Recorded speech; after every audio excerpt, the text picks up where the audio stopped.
Sale December 31 முதல் ஜனவரி 4 வரை. Smart mobile வாங்கும் அனைவருக்கும் 3 இலவசம். தீபாவளினா பளிச்சுன்னு ஞாபகத்துக்கு வர்றது பட்டு, பட்டாசு, பலகாரம் நான் ஞாபகத்துக்கு வர்றது மந்த்ரா கடலை எண்ணெய். அபார ருசி, ஆரோக்கியமான உடல் நலம். தீபாவளி அன்னைக்கு மட்டும் இல்ல, என்னைக்குமே கிச்சன்ல இருக்க வேண்டியது மந்த்ரா கடலை எண்ணெய் தான். வணக்கம். செய்தி சுருக்கம். என்னது ஆட்சியில் பங்கா? காங்கிரசுக்கு திமுக கைவிரிப்பு. போனால் போகட்டும், இருந்தால் இருக்கட்டும். கூட்டணி கட்சிகளுக்கு ஆட்சி அதிகாரத்தில் பங்கு தர தயாராக இருப்பதாக தாவேகா தலைவர் விஜய் சொன்னதிலிருந்து அதிமுக திமுக தவிர மற்ற கட்சிகள் மத்தியில் இந்த கோரிக்கை எழுந்து வருகிறது. காங்கிரசார் அதை விடாமல் பிடித்துக் கொண்டிருக்கின்றனர். இது தொடர்பாக திமுக நிர்வாகி ஒருவர் கூறும்போது, ஆட்சியில் பங்கு என்பதற்கு எதிர்க்கட்சியான அதிமுகவே பிடிகொடுக்காத போது ஆளுங்கட்சியான திமுக எப்படி ஒப்புக்கொள்ளும்? ஆட்சியில் பங்கு பெற காங்கிரசார் விரும்பலாம், திமுக அதை எப்படி விரும்பும்? ஆட்சியில் பங்கு, அதிக தொகுதிகள் என்ற நிபந்தனைகளை ஏற்க முடியாது என காங்கிரசிடம் திமுக திட்டவட்டமாக சொல்லிவிட்டது என்றார். அதன் எதிரொலியாகத்தான் காங்கிரஸ் நிபந்தனையை விமர்சித்து திமுகவினர் பொது மேடைகளில் பேச துவங்கியுள்ளனர். சமீபத்தில் விழுப்புரத்தில் நடந்த திருமண விழாவில் திமுக மூத்த எம்பி பேசிய போது, ஆட்சியில் பங்கு கேட்கும் மாணிக்கம் தாக்கூர், ஜோதிமணி போன்றவர்கள் தங்கள் பதவியை ராஜினாமா செய்துவிட்டு தனித்து போட்டியிட முடியுமா? அப்படி போட்டியிட்டு வெற்றி பெற்றால் நான் அரசியலிலிருந்து விலகுகிறேன் என்றார். திமுக மூத்த அமைச்சர் ஒருவர் கூட்டணியிலிருந்து காங்கிரஸ் போனால் போகட்டும், இருந்தால் இருக்கட்டும் என நிர்வாகிகள் கூட்டத்தில் அலட்சியமாக பேசியுள்ளார். இதையடுத்தே ஜனநாயகன் பட விவகாரத்தில் விஜய்க்கு ஆதரவாக குரல் கொடுக்குமாறு காங்கிரஸ் எம்பிக்களுக்கு அறிவுறுத்தப்பட்டுள்ளதாக தெரிகிறது. பாஜகவுக்கு எத்தனை சீட்? பழனிசாமியை சந்தித்து இறுதி செய்யும் நாகேந்திரன். திரைப்படத்துக்கு தணிக்கை சான்று கிடைக்காததற்கு பிரதமரை குறை கூறுவதை ஏற்றுக்கொள்ள முடியாது என நயினார் நாகேந்திரன் சொன்னார். நாளைக்கு மதிப்புக்குரிய யூபிஎஸ் அவர்களை சந்திக்க போகிறேன். ஏற்கனவே பாட்டாளி மக்கள் கட்சியினுடைய கூட்டணி வந்திருக்கிறது. பத்திரிகையாளர்கள் நிறைய கேட்டாங்க, உங்களை விட்டு நிறைய பேர் பிரிஞ்சு போறாங்களே அப்படின்னு சொல்லி கேட்டிருந்தாங்க. நான் சொல்லியிருந்தேன், ஏற்கனவே எல்லாமே நல்லபடியாக நடக்கும் அப்படின்னு சொல்லியிருந்தேன். அதனுடைய அடிப்படையில் முதல் கட்டமாக மதிப்புக்குரிய அன்புமணி ராமதாஸ் அவர்கள் கூட்டணியில் இணைந்திருக்கிறார்கள். அதனைத் தொடர்ந்து அண்ணன் இபிஎஸ் அவர்கள் உள்துறை அமைச்சர்களை சந்தித்து பேசிவிட்டு வந்திருக்கிறார்கள். இது குறித்து நாளைக்கு நானும் அண்ணன் இபிஎஸ் அவர்களை சந்தித்து பேசி அடுத்த கட்ட நடவடிக்கை என்னவென்பதை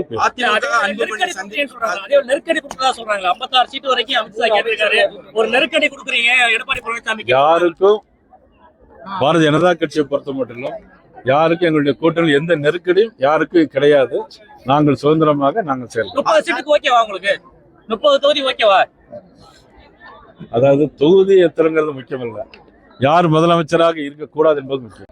அதிமுகவை அன்புமணி சந்திச்சு பேசி கூட்டணி பேசுறது வந்து சட்டவிரோதம், நான் எடுக்கும் கூட்டணி தான் பாமக கூட்டணின்னு சொல்லி ராமதாஸ் சொல்லியிருக்காரு. அது பற்றி நான் இப்ப எதுவும் கருத்து சொல்ல முடியாது. ஒருபோதும் ஓபிஎஸ் சேர்க்க மாட்டேன்னு சொல்லி எடப்பாடி பழனிசாமி சொல்றாரு. தென் மாவட்டங்கள்ல வந்து பாஜக காணப்படும் சொல்லும் போது ஓபிஎஸ் சேர்க்கிறதால உங்களுக்கு என்ன பிரச்சனை? இல்ல, அது பத்தி நான் ஒன்னும் கருத்து சொல்ல முடியாது. ஜனநாயகனுக்கு வந்து தணிக்கை சான்று கொடுக்காததுக்கு வந்து பிரதமர் தான் காரணம் அப்படின்னு சொல்லி குற்றம் சொல்லிருக்காங்க. காங்கிரஸ் கமிட்டி வந்து ஆதரவு கொடுத்திருக்காரு. இல்ல, இதுக்கு முன்னாடி நிறைய படங்களுக்கு சில நேரம் காலதாமதம் ஏற்பட்டிருக்கு.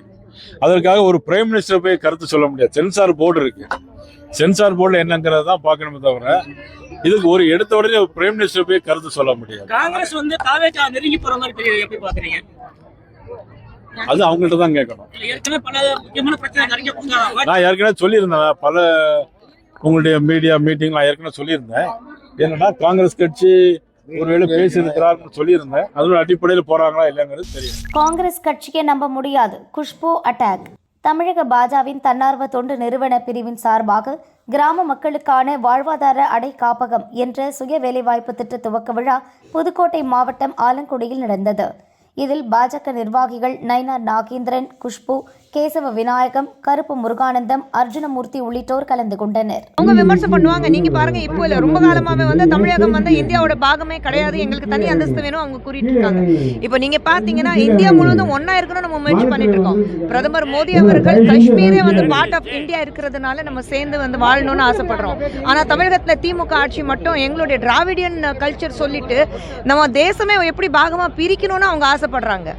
தமிழகம் நீங்கள் தமிழ்நாடு பார்த்துட்டிங்கன்னா இட்ஸ் பார்ட் ஆஃப் இந்தியா தானுங்க. அப்புறம் ஏன் அது பிரித்து நீங்கள் பார்க்குறீங்க? நாங்கள் பிரித்து பார்க்கலையே. எல்லா வசதி வாய்ப்புகளும் தமிழகத்தில் வாழ்கிற மக்களுக்கு கொடுக்குறோம். எல்லா பாலிசிஸ் பிரதமர் அவர்கள் கொண்டு வரும்போது எல்லா தமிழகத்துக்கு சேர்ந்து கொடுத்துட்ருக்கோம். தமிழகத்துக்கு இல்லைன்னா நாங்கள் சொல்லவே இல்லை. இன்றைக்கி உலகத்திலேயே மிக சிறந்த மொழி அப்படி பார்த்தீங்கன்னா அது தமிழ் மொழி தான். பிரதமர் உலகத்தில் எங்கே போனாலும் பேசிகிட்டு இருக்காங்க. நீங்கள் தமிழ் மொழிக்காக இது வரைக்கும் என்ன பண்ணிட்டீங்க, என்ன பேசிகிட்டு இருக்கீங்க? எலெக்ஷன் நேரத்தில் மட்டும்தான் தமிழ் மொழி தமிழ் பண்பாடு நீங்கள் பேசிகிட்டு இருக்கீங்க. மற்ற நேரம் காங்கிரஸா? அவங்க எப்போ வேணாலும் எங்கே வேணாலும் போவாங்க. அவங்களுக்கு எங்கே லாபம் இருக்கோ அந்த பக்கம் போயிடுவாங்க. காங்கிரஸ் பற்றி நம்ம பேச வேண்டாம். எலெக்ஷன் இப்போதானே வருதுங்க. விஜய் அவர்கள் இப்போதானே வந்திருக்கிறாரு. எலெக்ஷன் முடிச்சுட்டு பேசுவோமே அதை பற்றி. இல்லை, ஜென்சியோட எல்லாமே வாக்குகள் எல்லாமே வந்து அவருக்கு போகும். அங்கே அவர் போகிற கூட்டம்லாம் வந்து இளம் வாக்காளர்கள் சொல்லுவாங்க. விஜய் ஒரு மாபெரும் நடிகர், அவ்வளோ பெரிய ஸ்டார், தமிழகத்தில் அவ்வளோ பெரிய ஸ்டார் இன்னைக்கு விஜய் அவர்கள் இருக்கிறாரு. 91, 92 ரஜினி சார் எப்படி இருந்தாரோ அந்த மாதிரி இன்னைக்கு மிகப்பெரிய ஸ்டார் வந்து தமிழகத்துக்கு வந்து விஜய் அவர்கள் தான் இருக்காரு. விஜய் அவர்கள் பார்க்குறதுக்கு கூட்டம் வரதான் செய்யும். ஆனால் அது ஓட்டாக மாறுமான்னு இதுக்கு முன்னாடி நம்ம நிறைய முறை பார்த்துருக்கோம், பல இடங்களில் பார்த்துருக்கோம். நடிகன் பார்க்குறதுக்கு கூட்டம் வரும், ஆனால் அது ஓட்டாக மாறுமா அது நமக்கு சொல்ல முடியாது. காங்கிரஸ் கட்சிக்குங்க அவங்களுக்கு வந்து மக்களை ஏமாத்துறதுக்கான வேலை திராவிட முன்னேற்ற கழகம் காங்கிரஸ் கூட்டணி பண்ணிட்டு இருக்கு. இத்தனை வருடங்களாக மக்கள் ஏமாத்திட்டு இருக்காங்க. இப்போ ஏதோ ஒன்று சொல்லிட்டு ஏமாத்துறாங்க. அவங்களுடைய பொழுப்பு அவங்க பார்க்கணும்ல. ஏதோ ஒன்று குரல் கொடுத்தாதானே அவங்க வந்து மக்கள் நாங்களும் இருக்கோம்னு மக்கள் திரும்பி பார்ப்பாங்க. ஸோ காங்கிரஸ் இதுவும் பேசுவாங்க, இதுக்கு மேலேயும் பேசுவாங்க. கைவிரித்த எடப்பாடி, கவலையில் ஓபிஎஸ், தனிக்கட்சி துவங்க ஆலோசனை. தமிழக சட்டசபை தேர்தல் தொடர்பான அறிவிப்பு விரைவில் வெளியாக உள்ளது.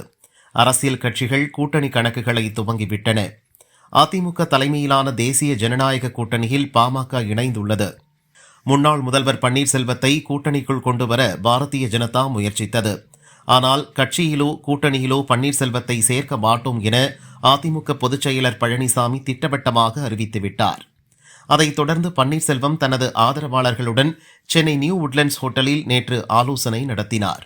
அப்போது அடுத்த கட்ட நடவடிக்கை தனிக்கட்சி அமைப்பது, யாருடன் கூட்டணி அமைப்பது என ஆலோசித்ததாக தகவல் வெளியானது. மேலும் இன்றும் ஆலோசனை கூட்டம் நடக்க உள்ளதாக அறிவிக்கப்பட்டுள்ளது. பன்னீர்செல்வத்திடம் தேர்தல் நிலைப்பாடு குறித்து செய்தியாளர்கள் கேட்டதற்கு, தை பிறந்தால் வழி பிறக்கும், பொறுமையாக இருங்கள் என்றார். பக்தர்கள் கொடுத்த 312 சவரன் என்னாச்சு? இந்து முன்னணி கேள்வி. காஞ்சி ஏகாம்பரநாதர் கோவிலுக்கு பக்தர்கள் கொடுத்த 312 சவரன் தங்க நகைகள் எங்கே போனது? இது தொடர்பாக தனி நீதிபதி விசாரணை நடத்த வேண்டும் என்று இந்து முன்னணி கோரிக்கை விடுத்துள்ளது. இதுகுறித்து அதன் மாநில தலைவர் காடேஸ்வரா சுப்பிரமணியம் வெளியிட்ட அறிக்கை, காஞ்சிபுரம் ஏகாம்பரநாதர் கோவிலுக்கு கடந்த 2015ஆம் ஆண்டு இந்து சமய அறநிலையத்துறையின் சார்பில் சோமாஸ்கந்தர் மற்றும் ஏலவார் குழலி போன்ற உற்சவமூர்த்தி திருமேனிகளை வடிவமைக்க முடிவெடுக்கப்பட்டது. அதற்காக பக்தர்களிடம் 312 சவரன் தங்க நகை நன்கொடையாக பெறப்பட்டது. இந்த திருமேனிகள் வடிவமைக்கும் போது ஒவ்வொன்றிலும் 5% தங்கம் சேர்க்கப்பட வேண்டும் என்பது விதி. அதன்படி 8.7 கிலோ தங்கத்தை சேர்க்க வேண்டும். கடந்த 2017ஆம் ஆண்டு அண்ணாமலை என்பவர் திருமேனிகளில் தங்கம் சேர்க்கப்பட்டிருக்கிறதா என்ற சந்தேகத்தின்படி தொடர்ந்த வழக்கில் கோர்ட் ஐஐடி குழுவை ஆய்வு செய்ய உத்தரவிட்டது. ஆய்வில் 1 கிராம் தங்கம் கூட சேர்க்கப்படவில்லை என வெளியான அறிக்கை பக்தர்களிடையே அதிர்ச்சியை ஏற்படுத்தியுள்ளது. இந்த முறைகேடுகளை கண்டறிந்து இதில் சம்பந்தப்பட்ட அதிகாரிகளை பணிநீக்கம் செய்ய வேண்டும்.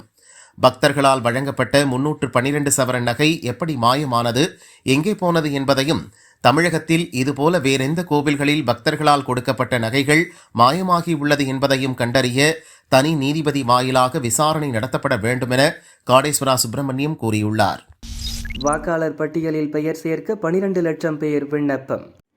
தமிழகத்தில் சிறப்பு வாக்காளர் பட்டியல் திருத்த பணி நடந்து வருகிறது. முதற்கட்டமாக வாக்காளர் கணக்கெடுப்பு பணி முடிக்கப்பட்டு கடந்த மாதம் 19ஆம் தேதி வரைவு வாக்காளர் பட்டியல் வெளியிடப்பட்டது. அன்று முதல் வரும் 18ஆம் தேதி வரை வாக்காளர் பட்டியலில் பெயர் சேர்க்க, நீக்க, திருத்தம் செய்ய, முகவரி மாற்றம் செய்ய விண்ணப்பங்கள் பெறப்படுகின்றன. வாக்காளர் பட்டியலில் பெயர் சேர்க்க கோரி நேற்று வரை 12,17,913 பேர் விண்ணப்பித்துள்ளனர். பெயர் நீக்க கோரி 21,241 விண்ணப்பங்கள் வரப்பெற்றுள்ளன. 10 மாதத்தில் 59 குழந்தை திருமணம், 415 சிறுமியருக்கு பிரசவம். தமிழகத்தில் தருமபுரி, கிருஷ்ணகிரி, வேலூர் உள்ளிட்ட மாவட்டங்களில் குழந்தை திருமணங்கள் மற்றும் 18 வயதுக்குட்பட்ட சிறுமியருக்கு அதிக அளவில் பிரசவம் நடப்பதாக அரசு பதிவேடுகள் தெரிவிக்கின்றன. இதற்கு பெற்றோரிடையே போதிய விழிப்புணர்வு இல்லாததுதான் முக்கிய காரணமாக கூறப்படுகிறது. சிறுமியர் கர்ப்பமாகி சிகிச்சைக்காக மருத்துவமனைக்கு வரும்போதுதான் சட்டவிரோதமாக குழந்தை திருமணம் நடந்திருப்பது தெரிய வருகிறது. 2025 19 மாதங்களில் வேலூரில் மட்டும் 59 குழந்தை திருமணங்கள் நடந்துள்ளன.